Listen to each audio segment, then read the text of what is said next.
everyone. So I'm Terry. I know our audit started a bit later than we anticipated. We wanted to make sure that we had reserved our group members here. So you guys could please find your seats.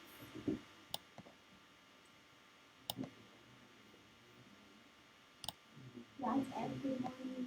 Shay, Joan, Henry, and Shem. Beześlona miesiączka Łuka, nie apatyści, też ankietowa też czego wróci na śledzę. Shop probably you see my shop, but I currently reside in Flagstaff. So I'm originally from Shanta, Arizona. It's on the other side of the earth, in the western agency, near the beautiful Lake Pala area, and Navajo Mountain. So my mother is a Minnesota clan. I was born to my father's clan, the people. My maternal grandfathers are Leatherfeet strung out in a line, and my paternal grandfather is Bitterwater. So I want to welcome you all to day 2 of our Missing and Murdered Relatives Forum number 3 here in Gallup, New Mexico. I do want to extend our thanks and gratitude to Rehoboth McKinley Christian Health Care Center, Diné, as well as your team and CEO, Mr. Rehoboth, for providing the space for us, and we definitely are thankful. We also want to thank our sponsors, the New Mexico Human Affairs Department, and the Navajo Nation Office of Speaker. We also have the Navajo Nation TV in the film yesterday.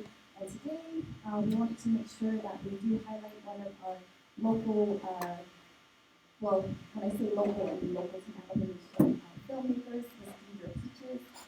She's up there in the back, getting all set up. I actually went to high school with her out in Flagstaff. We both went to Spokane High School as teenagers. So it's really good that we're hoping to have more of our relatives who are going to provide this service. We certainly appreciate these events. So we want to go ahead and move along to this, and I wanted to invite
my mom said right now, you have the red bottom plan, and she told me that I'm born to the time.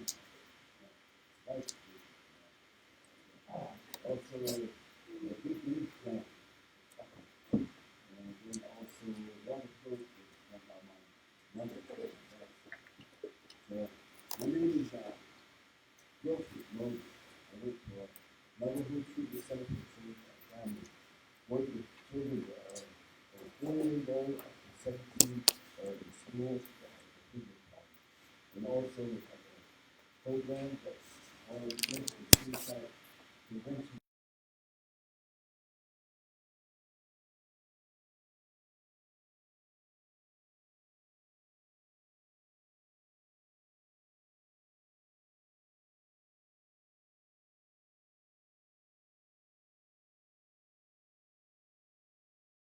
A lot of our clan, that's what happened to them.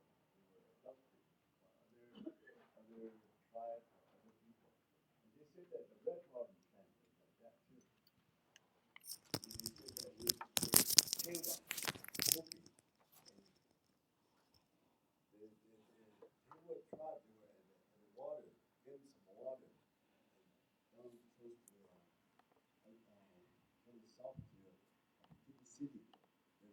formation. The water pond right there. And they were getting water, and all of a sudden they saw some horses trailing.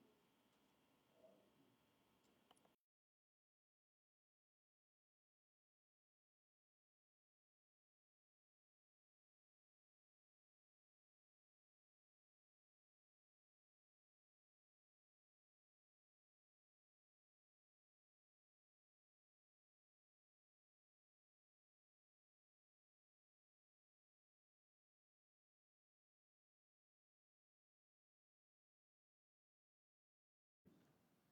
up front for us.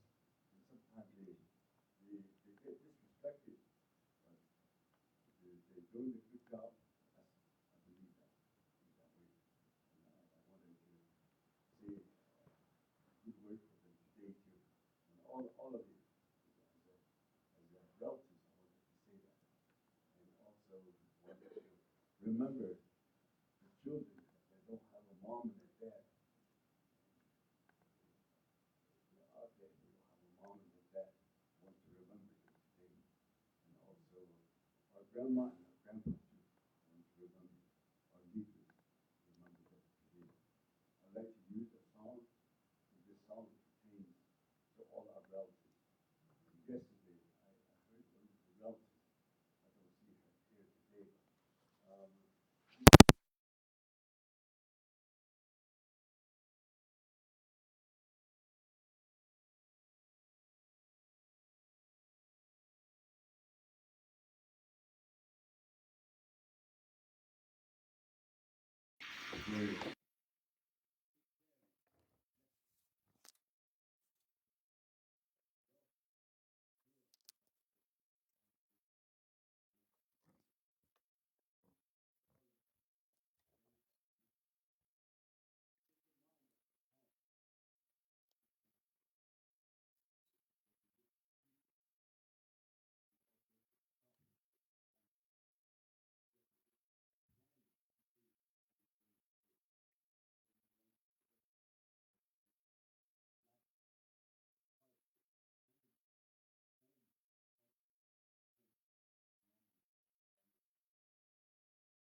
So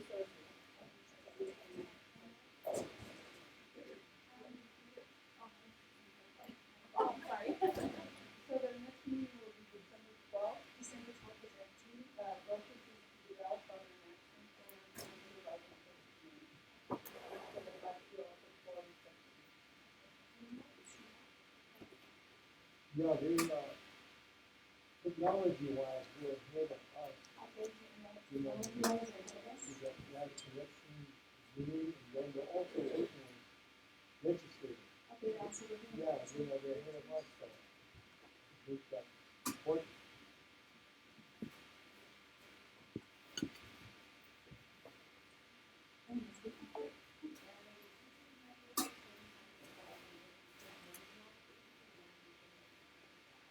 So they want to move to different areas. Excellent. Good, these that we remember. The next presenter is Harlan Cleveland. What do you remember about that presentation? What are some things that stood out?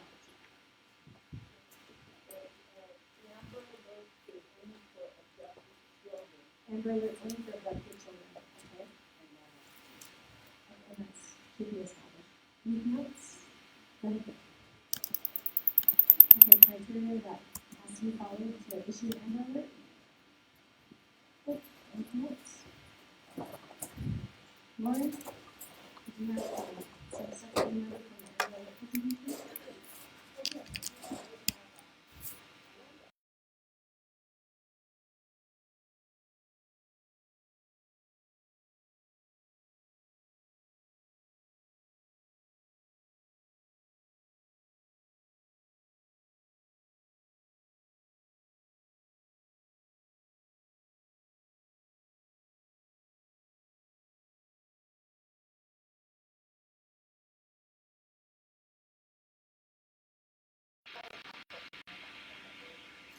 Okay, so the geography, we learned that was a plus grade. Anything else? One last thing for that. Okay, also includes non-native children? Okay, good.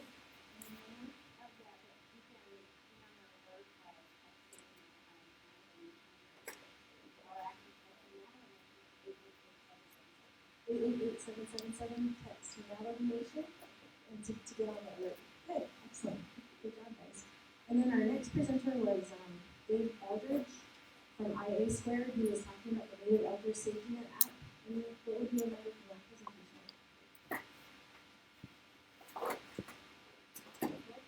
That the lost person behavior book.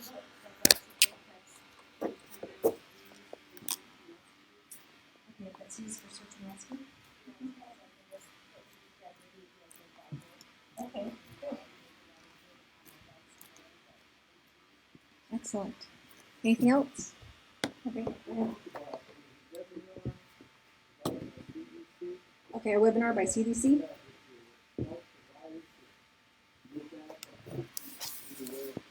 Okay, all right, excellent. Thank you. Okay, after that, I think we went to lunch, and then after lunch, we had public testimony. What are some things that stood out for you during the public testimony? Legal issues that have jurisdiction to the federal government or FBI, county sheriff, local police department, private. Okay, so cross-jurisdictional. Yeah, they need to work together. Okay, working together. Okay, Mesty? Oh, go ahead. Okay, after a family submits a missing persons report, what do they do next? What kind of resources are available? Okay, go ahead, Mesty.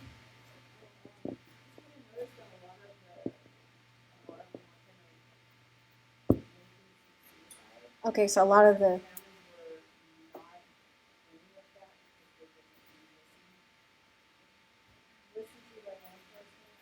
okay.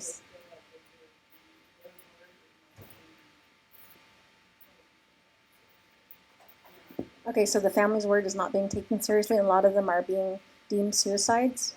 Okay, good. And some families have to do their own search.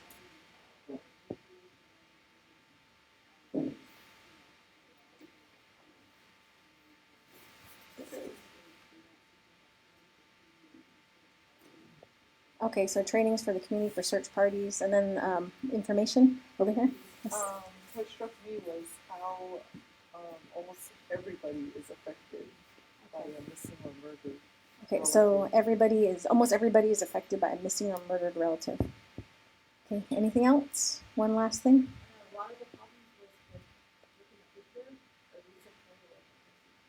Okay, so taking a recent photo of a person that, or having a recent, or a child, okay.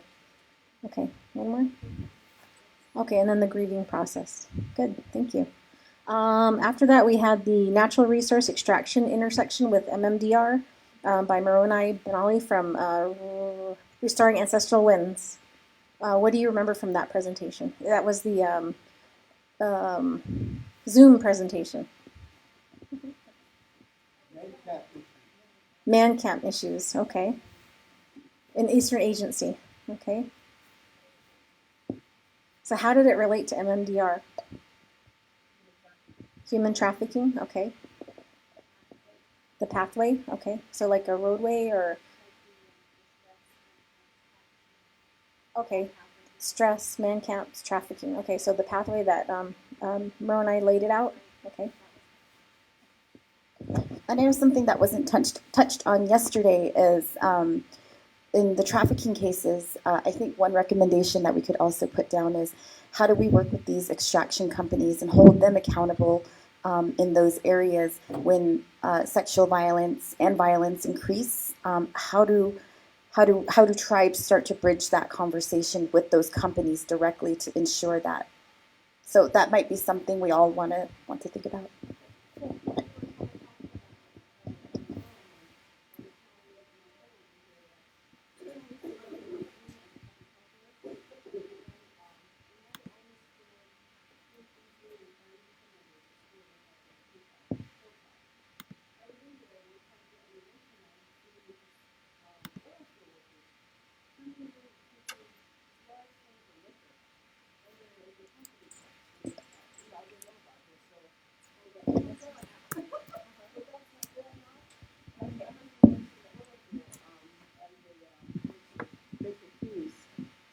He works with Baker Hughes, and I was asking him last night, and he says, "I'm sure that's going on. Nobody is.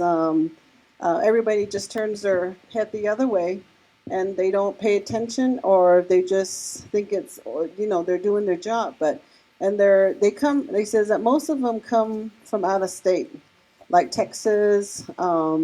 Their company comes up here like a little band type of thing. So their camps are usually out in the field. So and I've seen it twice, and I was like, are they really drinking when they're on duty? And we had a huge gas explosion just within walking distance of a home when I was out there. So safety is the other thing that I was thinking about. If they're on alcohol, are they safe to work work on an explosive, working with machinery or Okay. driving, or, I was like, Okay. all this thing all So- going through my head. So in ingesting alcohol and other intoxicants, and then safety. Okay, cool.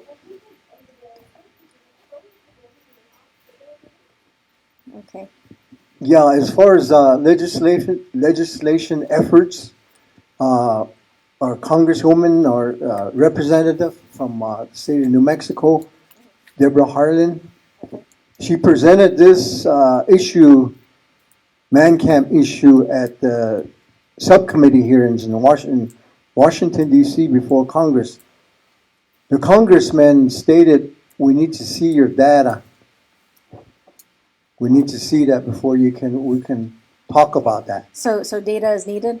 Data Okay, is needed. Excellent. All right, thank you guys. That was just a brief, wrap up. Well, like I said, we'll talk a little bit more as soon as we get to the facilitated section. I think we have our next presenter online. And the other thing is Christine Benali. Can you raise your hand? She brought some the acupressure seeds, AcuDetox seeds. That's what it's called, right? Yeah, and the needles too. So if you guys are needing that for some sort of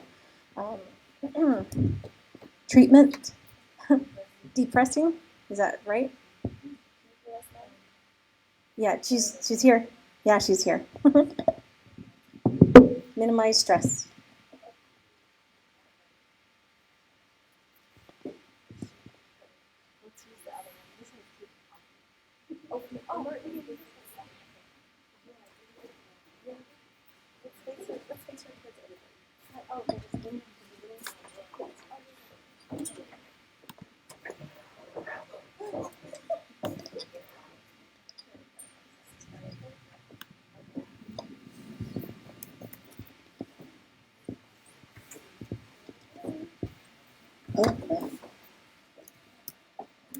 And if you could kind of talk loud, Maddie, we have the mic right next to the computer. Okay, so me talking right now, is that okay? Yes. Okay, awesome.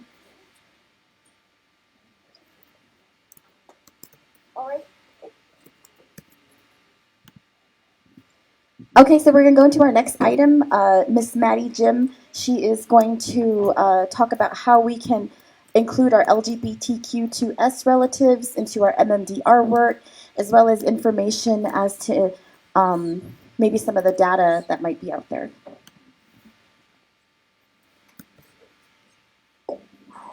Okay. Ja, ano swa.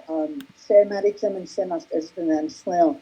Kia ani basis chu kapata she dot sina chini tashina. That's I used to get shani tsanaushina, yeah, which is 7 miles north of Church Rock, New Mexico. Good morning, everyone. I want to say thank you for having me and also for allowing me to do a Zoom call so I don't have to travel on treacherous roads. I was asked to speak on the topic of inclusion of Native LGBTQ communities around missing and murdered Diné relatives. So I think this is a great task force that's being developed, and then also I think it's necessary. And last night, I actually emceed Transgender Day of Remembrance. So Transgender Day of Remembrance is every year on November 20th, and it is a remembrance for all the trans women, trans people that have been murdered or killed within the year. Data that have been collected, there's been 331 trans identified people across the world globally that have been murdered or killed because of who they are. In the nation, our own nation, we have 22 mostly trans women and Black trans women who have been murdered in the U.S. Statistically, a lot of times with Native populations, there's not data out there. So I'm really glad that that gentleman brought up the data stuff. So that was like one of my recommendations I was thinking about is like what type of data do we collect, especially for trans populations. Transgender people face a lot of discrimination and violence. Sometimes have to deal with being murdered also too. I myself personally have had friends who have been murdered. I have a friend, her name was Callie from Rock Springs area, who was murdered several years ago, and she was stabbed to death. And her murder has never been solved to this date. I've had another friend, her name is Terry Benali, who people might have heard in the news. She was also murdered too around 4th of July several years ago too. And they actually got the person who murdered her, and he is currently in prison right now. Another person that I know too, her name is Erlyn Travis, and I think also she was in the news in the Gallup area. She was shot in the head and left for dead on the side of the road, and she did pass away. So having friends who have been murdered, like really like is an eye opener. And sometimes as somebody who's within the LGBT community, it's hard to deal with because of other factors that we have to deal with when somebody is murdered, like one of our friends. And I think also, I think that's one of the topics we need to also address, especially with Native LGBT communities, is working with families, with trans relatives. My friend Callie, who I went to her services, and having to deal with being misgendered, using the wrong names, the wrong pronouns was also trauma for people who knew her and knew the life that she was living as a trans woman. So until being murdered, being misgendered, using the wrong name is also being done within our community. So maybe looking at recommendations of how we look at that and address that. And like I said earlier, sometimes it's hard to do, difficult, because with family dynamics and how people are within their families, if they're out or if they're not out, if they're being accepted, if they're not being accepted, plays a dynamic and how things are addressed with LGBT communities. So I'm gonna like go on and on and ramble. I've done a lot of training presentations around transgender issues and also Native LGBT issues with domestic violence and intimate partner violence. So I was asked to do this. I did have like statistics and notes that I had on my computer and my iPad, but I was robbed last week. So they took my laptop, they took my iPad. So I'm just going from scratch and what I can get and stuff too. But there are statistics out there. One's called the U.S. Trans Survey. In 2015, there were over 27,000 trans people who filled out the survey, and it talked about the pervasive violence that trans people endure in all levels, from all ethnicities and races. They actually have a subcategory for Native American, Alaska Native trans populations too, that I feel the task force could possibly use and maybe use that as a guide to possibly use as a survey, maybe within the Navajo Nation, on collecting data with from LGBT community members in getting some of the information that we need to address those issues. A lot of times our Native LGBT community feels that we're left out in a lot of things, and I can say until somebody steps up and says we need to be involved. So I'm always big on intentional inclusion. So I tell people that we need to include populations that we rarely see or rarely talk about. And that's why I feel that transgender populations really need to be addressed, because they are being murdered in the communities. And a lot of times acceptance is not there with families, so they move to urban settings, and at times they get murdered in urban settings and have to come home to be buried. Some of so I was listening to some of the topics you guys had discussed yesterday, and I think the testimonials, possibly getting testimonials from families of LGBT people who have been murdered, I think would be great, because we know there are friends and family out there who've had loved ones who were murdered. And then within our communities, with statistics and murders, I feel it's there, but also with other factors, social determinants of health factors that that also I feel that we need to address. Like somebody mentioned suicide. So looking at statistics with suicide, we have a lot of that within our community. And the U.S. Trans Survey that I was speaking about, one of the most alarming statistics in that is that 41% of the participants who filled out the survey attempted suicide. They didn't think about it. There was no ideation. They attempted.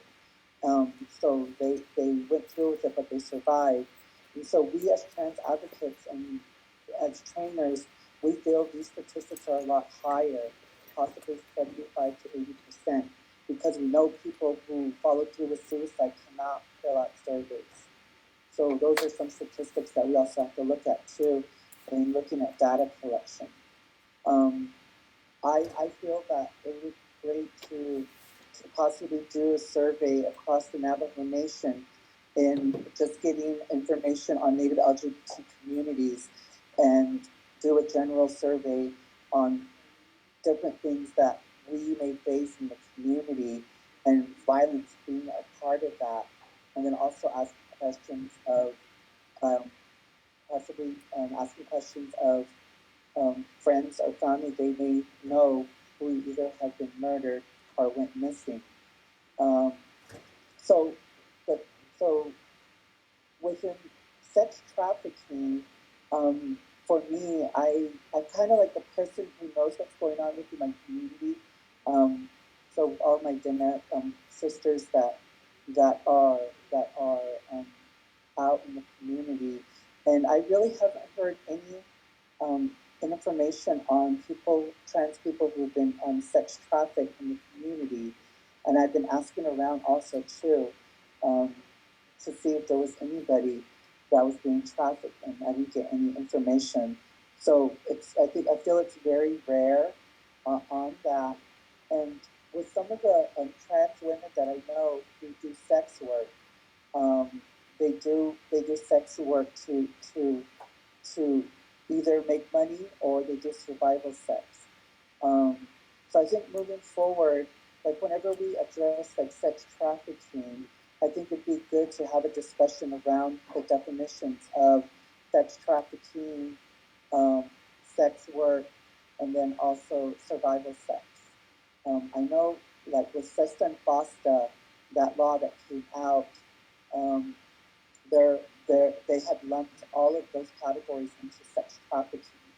So, I think we're just looking at that because sex work. If somebody decides they want to do sex work and make a living, that is sex work, and it's by choice, and that's perfectly okay for them to do if they want to do. So, looking at decriminalizing sex work also too, and they're not being forced to be trafficked. So there is that definition, that difference in definitions. And for survival sex, somebody's having sex to either get a place to stay or get food to eat. And I know people who've gone through those situations where they had to do that to survive. So I think that's one general idea, area that maybe we need to maybe like write down stuff if that's possible to address some of those definitions and how we look at that and how we talk about those categories. Excuse me. So another recommendation is possibly forming an actual Native LGBT task force or a Navajo Diné LGBT task force to address not just murdered and missing relatives, but also within our LGBT community. Form a task force and look at how policies are enacted and what policies can be done to protect our Native LGBT communities, or what needs to be done within our communities to be included in our communities. And I know you guys did public testimony yesterday, and I was wondering if there was any LGBTQ testimonials that were done yesterday. Jolene, do you have an answer to that? I'm sorry, can you repeat that again? Was there any testimonials that were done that were LGBTQ specific? No, we did not yesterday. No one identified themselves as LGBTQ or if their relatives were LGBTQ. Okay. So if you provided testimony, do you know if your relative may have identified as LGBTQ? All right. Yes. Yes, we do have an individual here who said that one of the relatives who went missing was LGBTQ. Okay. So that's good to hear. Somebody had mentioned law enforcement too. So with missing and murdered relatives, it'd be great to know how law enforcement will deal with like trans people if they're murdered, or even just LGBTQ people in getting information, because with trans people, a lot of times documents come into play, or their name that they go by versus the name that they were given also plays a big factor in that their pronouns and what they use as either he, she, her, or they. Um, how law enforcement interviews in the process of somebody who's been murdered, um, especially if it's a trans person. Do they misgender them? Do they identify the person as their pronouns? And I think this is a challenge or a barrier when family is not accepting of their trans daughter, but still calls them he and calls them by their given name rather than going by what she feels or what she wants to go by. So I've seen that happen before, more than a dozen times where that has happened. So really looking at that. And Maddie, then, before we get off that subject, and I think that's really important, is the misidentification and misgendering of our especially our trans relatives. So in terms of having a recommendation, would you feel like it's training that law enforcement would need? Would it be collaboration with, for instance, organizations such as yourself who can provide that? Because I know at times it can create, I don't want to say confusion, but just also acknowledging the humanity of the relative, who they are, and what their identity is. So, what would be your recommendation? um, you went off and muted for a while, so I missed what you said. I'm sorry, can you repeat that? Okay, so you had mentioned the misidentification and misgendering of our trans relatives. What recommendations would you have, not only just for our working group in supporting law enforcement, but as well as law enforcement as well? Because we do have a couple of our law enforcement individuals here. So, what recommendations would you provide? Is there a resource out there where there are already police agencies training officers or refining their reporting process to ensure that when a trans relative, a report comes in, that it's being correctly managed?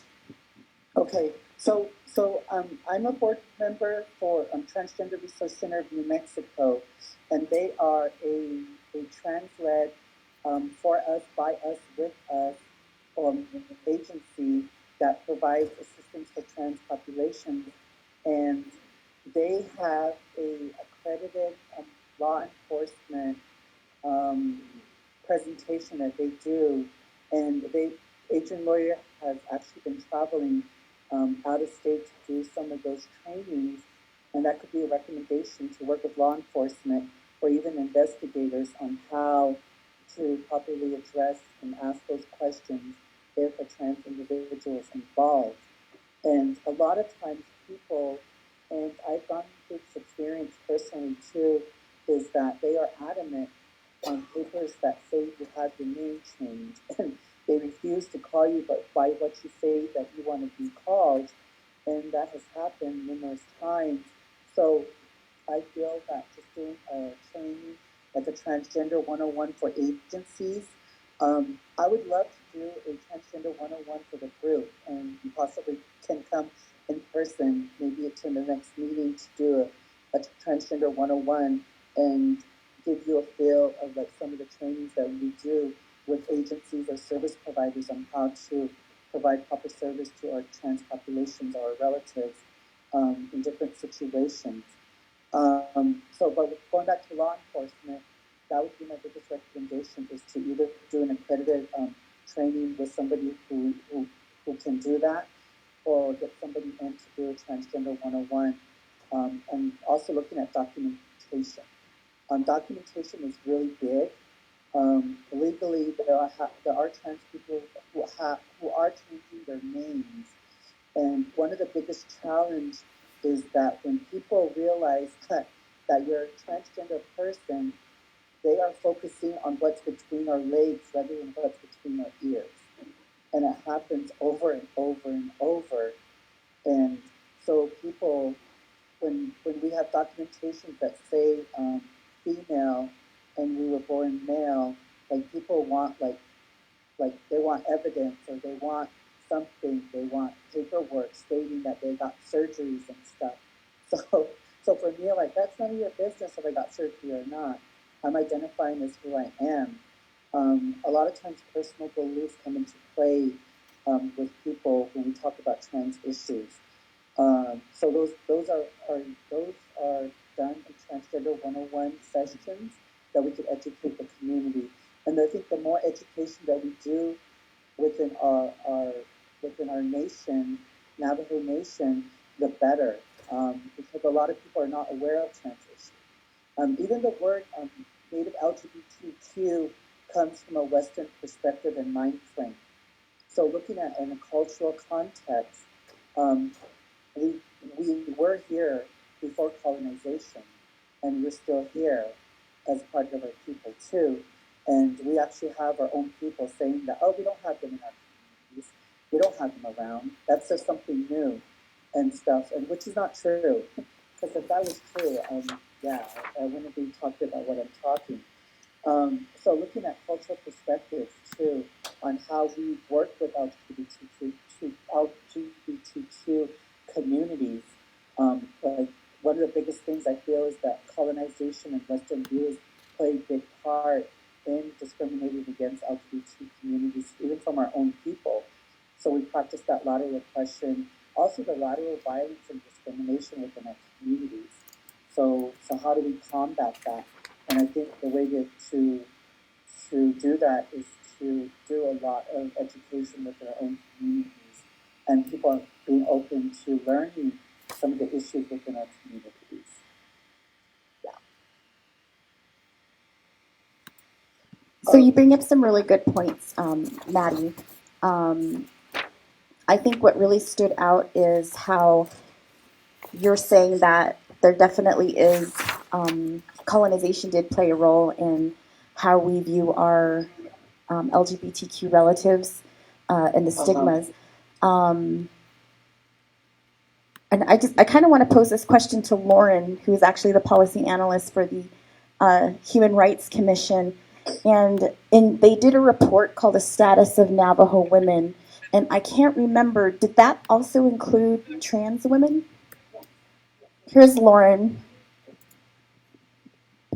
Yes, it did. Under the gender violence, the title of the report was The Status of Navajo Women and Gender Violence. And we found it very significant that a number of our LGBTQ brothers and sisters have been violated in many ways. And that, contrary to what a lot of people think nowadays, this community has been with our people since time immemorial.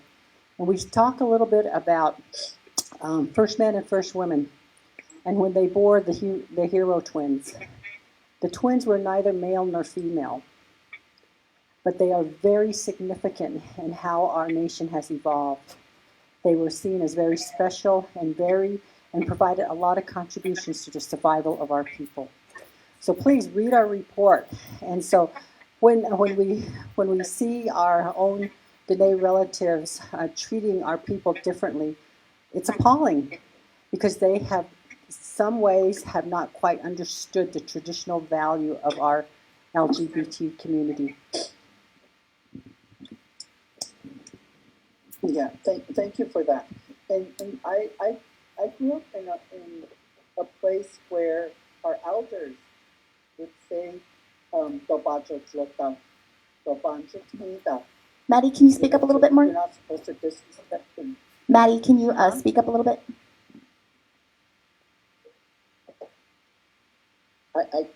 What was that? Can you speak up a little bit louder?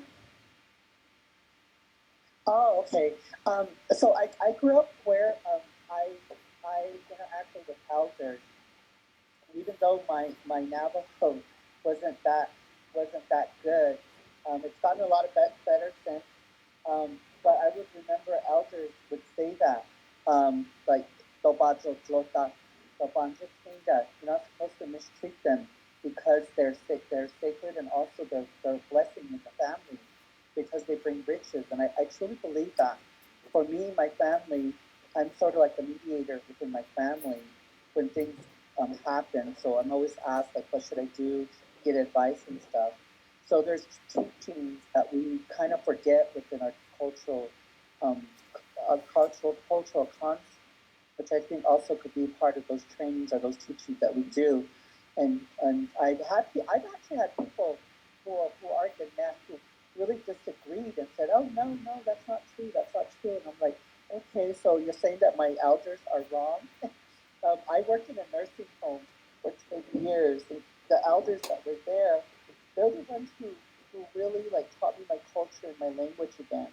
And they were the elders who also spoke of what they call nutley and just the definition of that. And even the term nutley, a lot of times people say that it's not being used right. So for me, I don't use the word nutley and stuff because I feel that the definition that they used was somebody who was intersex. So that's just coming from me and my identity, my definition. But the thing is that I'm Diné first and foremost. And I spoke my clans and where I'm from. AI you see Shle. So I'm Maddie Jim, I'm Diné first and foremost. And then in Western context after that, I identify as a strong native transgender woman. So sometimes I need to say that and tell people that I'm never gonna forget that I'm Diné first, but not Shle. And I come from a place where my lineage comes from. So I'm rooted in that. So a lot of that part of the teaching and also the advocacy that I do, I always am reminded of where I come from and which lineage I come from. And I represent not just me, but I represent my family, I represent my grandmother, my mother, people before me. So I always look at that and how I carry myself in doing the work that I do. So that also plays a part in that. So that could also be part of those trainings that I'm talking about. We could include the cultural context, looking at actual anthropology um, quotes or anthropology information research that was done in the 1800s, and also pictures of LGBTQ people within the communities. I think would be awesome. But going back to what we talked about, so somebody had mentioned politicians. Deb Holland, Congresswoman Deborah Holland is an awesome ally within our transgender community. She's actually attended our events in Albuquerque. She knows the community, and she actually has somebody who's identified as trans, has a picture hanging on the wall in her office in DC. Um, and I can give testimonial to that because I was there last week Tuesday, doing a congressional briefing and talking about the opportunities and the challenges of Native trans people or Native transgender people in healthcare. And so being there and seeing that a visible picture of somebody who's trans, who's my friend, on a wall was like inspiring and awesome and empowering. So I think even just having people in the community who are leaders or mentors in the community and really praising them or looking at them or including them is something that we also need to do, is calling out those leaders within our communities that have something to offer. Like I can only do so much, but there are people in our community who do some of the work that we're talking about or could add to some of the testimonials that we're talking about today. So I think I said all I needed to say. So if people have questions, I could answer questions also too.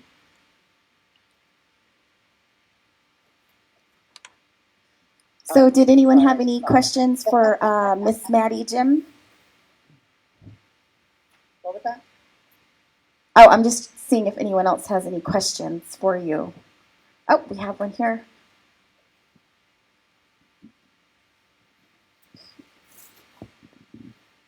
Is there any kind of training that can be shared with with people, with government officials and such on how to treat transgender and on your different issues?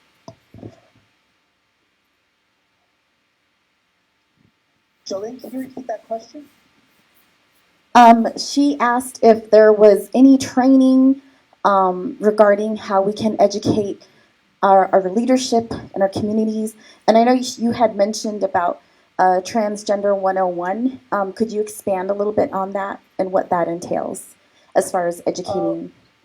Okay, so when I do a transgender 101, I talk about the identities. Under the trans and gender umbrella, we have different identities. So with transgender, even the definition, sometimes the people are not aware of it. So for me, I could use myself as an example. I was born male, and I started transitioning when I was 37, started taking hormones. So I identify as a female now, a trans woman. And I live as a woman. I carry myself as a woman. I identify myself in that sense. So I'm a transgender woman. And then under the transgender umbrella, there's different identities such as gender non-conforming, gender non-binary. Gender non-conforming meaning that they're not conforming to like the binary of male and female. Society has been so enthralled in just male and female. You're either male or you're either female, but don't realize that somebody could be born intersex with ambiguous genitalia, and then their gender identity is different and how they identify. So you could have male, you could have female, you could have transgender, you could have trans man, trans woman, you could have gender non-conforming, gender non-binary, gender variant, gender fluid, omnigender, bigender. So there's different identities under transgender umbrella, and we do that in the trainings. We talk about that, and then we also talk about the 4 components of identity. Like all of us can identify with the 4 basic concepts. Your sex assigned at birth, you're either male, female, or intersex, and your gender identity. I just explained that right now, and then also your gender expression, how you dress, how you talk, how you express yourself to the world, and then the last one is sexual orientation. With sexual orientation, that may be a little bit different because you could be heterosexual, you could be gay, you could be lesbian, you could be bisexual, you could be asexual, you could be pansexual.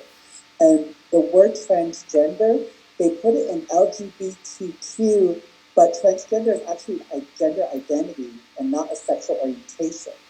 So with transgender people, they could be heterosexual, they could be gay, they could be lesbian, they could be bi, they could be asexual, they could be pansexual.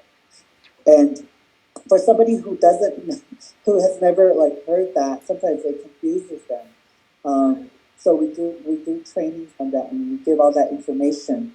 We also talk about relationships. We talk about statistics of violence, like the U.S. Trans survey that I just talked about. We talk about statistics in those surveys. And then at the end, we talk about how to be better ally, what service providers can do or people can do to be better inclusive with trans or gay population or even trans populations, using the right pronouns, documentation. So sometimes people can be cruel within our communities. I remember when I didn't change my name. So my name legally right now is Maddie Alfreda Jim. So I changed it 2 years ago. And my driver's license says female on my driver's license. And then the birth certificate law just went into effect a couple of weeks ago. And I was fortunate to be one of the 6 people who test piloted it. And I got my gender marker changed on my birth certificate and my name changed at the same time. So all the documents identify me and are all the same now in who I am as Maddie Jim. So for me, that makes me happy, that makes me whole. So those are like some of the education that we do. And any questions that come up within the training, we answer those questions. When I do trainings, I tell my audience, like, there's no such thing as a silly question, that I can inform them, I can educate them, and give them the information that they need about certain communities. And usually a transgender 101 takes like an hour and a half to 2 hours. of training because there is a lot of like questions that are asked. Does that help? Yes, thank you. You were incredibly thorough, Maddie. Are there any other questions? We do have one from Captain Henderson. Thank you. Yeah. I don't have a question, but I do have a comment for everybody here. The from a law enforcement perspective, in talking about missing and murdered relatives, from a law enforcement perspective, I just want everybody to understand that for the purpose of identification, we don't care if you identify yourself as a female or a male. What we do care about is your DNA. What we do care about is your dental work. What we do care about is your medical history of broken bones. Those are the physical evidence that identify you, the way we identify you. Whether we enter you as a female or a male does not matter in the end. The end result is that we want to identify you through your physical features, your broken bones, records of your broken bones, records of your medical history, records of your dental work, the dental work that you received throughout your life, the DNA comparison. We identify you when we find a body, whether it's been decomposed, whether it's been buried for 20 years, 30 years, we are going to identify you with your DNA and your medical records and your dental history. So from a law enforcement perspective, that is the way we identify recovered remains. And gender does not matter at that point. So I just want everybody to understand that, regardless of the other point that I'm thinking about is that in the military, the policy would be that you have, however you identify yourself as a male or female, then if you want to join the military, if your kids want to join the military, the military has their own psychiatrists that the individual will go get evaluated by. And if that military psychiatrist says that, okay, you identify yourself as a male or female, then in the military we'll treat you as a male or a female based on how you identify yourself, certified by our own physician in the military. That is the policy that we go by. And trust me, I'm talking from experience because in the military, I've been in the military for over 20 years, and we have a lot of cross-genders that are coming aboard. And we have individuals with female parts that when you go down range, out in forward operating bases, we have individuals with female parts that shower with the male in the male showers. Vice versa. We have some males that are identifying themselves as females that shower in the female shower heads. So there's really a progress, I guess you might say, out there in the world, accepting how an individual identifies himself gender-wise. The respect is beginning to be apparent. It's going to be there, and in our society. And what I'm really saying in the bottom line is that we meaning us with in law enforcement, those of us that are at the command level, at the executive level of our police departments, we are beginning to tailor our policies, our procedures, our orders in that fashion, preparing for what we're anticipating in the future, the kind of crimes that we're going to be facing. And there's a lot of planning, and there's a lot of changing that is going on with all our police departments across the nation, and as a matter of fact, around the world. So the Navajo Police is no exception. Our organization is changing, and it's progressing, preparing to deal with the crimes that that we foresee are going to be here 10 years, 20 years, 30 years down the road, that we haven't dealt with in the past. And cross-gender is part of that foresight. So I just want to leave you with that idea and just some comments. Thank you. Thank you for that. So statistically in the military, there are over 40,000 military personnel who identify as transgender. And then also, unfortunately, because of the administration that's happening, transgender people are faced with challenges even with the military dynamics. So I would love to do a transgender 101 for the group, and also would love to possibly do one with law enforcement. And I think really looking at policies is something that we really do need to look at, and how we work with different populations. So yeah. I would love to work with the group more. So I'm open to doing a transgender 101 for your group next time, if that's possible.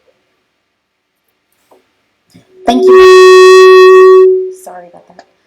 Yes, definitely. I think that's our next forum.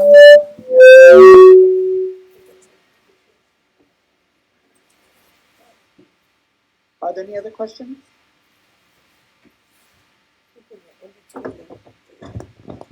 So we are going to go ahead and wrap up this portion. Thank you, Maddie. We truly appreciate you. I'm really glad that you were able to provide some knowledge and information to us, and the education. We definitely are open to having you providing the Trans 101 training at our next forum. Just to let you know, it will be in Utah, but we will also have a single-day forum in Tuba City. So once we have those dates solidified, we'll definitely give you the option of which area you'd like to provide that training. So, all right. So I'm going to send you my email. If people want to send me an email or ask or want questions or want to ask questions, I'm open to that too. So I'll text you my email, and you can give out to the group. Sounds good. All right, we'll see you. Thank you. Bye.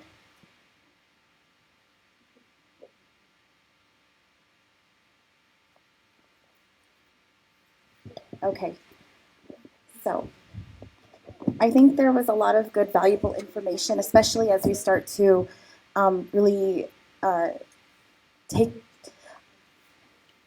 some of the points that you get from these different presentations are different parts that we're going to put into our facilitated discussion. So definitely keep that information in mind. I also want to welcome Shada Delegate Crotty. She will be introducing a couple of folks here who were not able to make it yesterday, so I wanted to go ahead and pass this to her.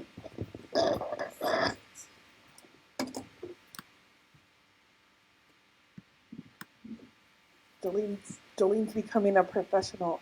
Good morning, Yate. I'm glad all of you made it back safely. And then I also see for this morning we have additional relatives, but properly. So Sheikh Ani Neshleto Belagana Basischin, Deschini Deshacheto Belagana Deshanale. Shay Amber Kines Vakrati Yanishia, Tohatsoi the Natsha. I come from Sheep Springs. I'm a council delegate representing 7 chapters of Sheep Springs, Two Gray Hills, Tolina, Sonosti, Red Valley, Cove, Gadiai, and Biklabato. But every council delegate, we represent all of our people. So not only within the 4 sacred mountains, but in the urban areas, and our relatives that are serving in the military and are international. So we put down these words and blessings for them. I want to hijack the agenda to give some time here to my Yaj, Pastor White. We've been working with him and his family on different areas, and something that has I appreciate that he felt he could reach out to me and to help him advocate for his son who's missing, and so we met and we talked about the challenges of reporting someone who's missing, and then the challenges and what a family face. So if I could give them that opportunity to not only share their story and their experience, that we collectively then see this as opportunity to not only help, but opportunity to maybe change some policies, and most importantly for all of the advocates in the room. These types of cases are probably some of the most difficult and challenging cases because the families have limited to no resources. They're not exactly sure how vulnerable their family member was. But it's also then in terms of the long term, and we talked about this yesterday, was healing. And so as we move forward, what I want for our federal partners and our law enforcement and people in the field is not to feel that this is then targeting you as the individual, but collectively how we can create systems to support them as they're navigating through this system and understanding what are the challenges of law enforcement, investigating, and now we're looking at what are some other options, like with private investigators, or really understanding the dynamics when it goes to the medical examiner. So these are scaffold, these are different approaches. And so with the families, they don't have the experience and the expertise that we might come with. And so again, let's just open up our hearts and hear one another because you're part of their healing. And so, yes, if I could just, what we've just been doing is I don't know if you want to sit down or come up here with you or your wife. And then what you do is it's really like open mic. So you talk about your son, kind of what we talked about. And then more importantly, how we can help you because we have all different organizations here. Yeah, good morning.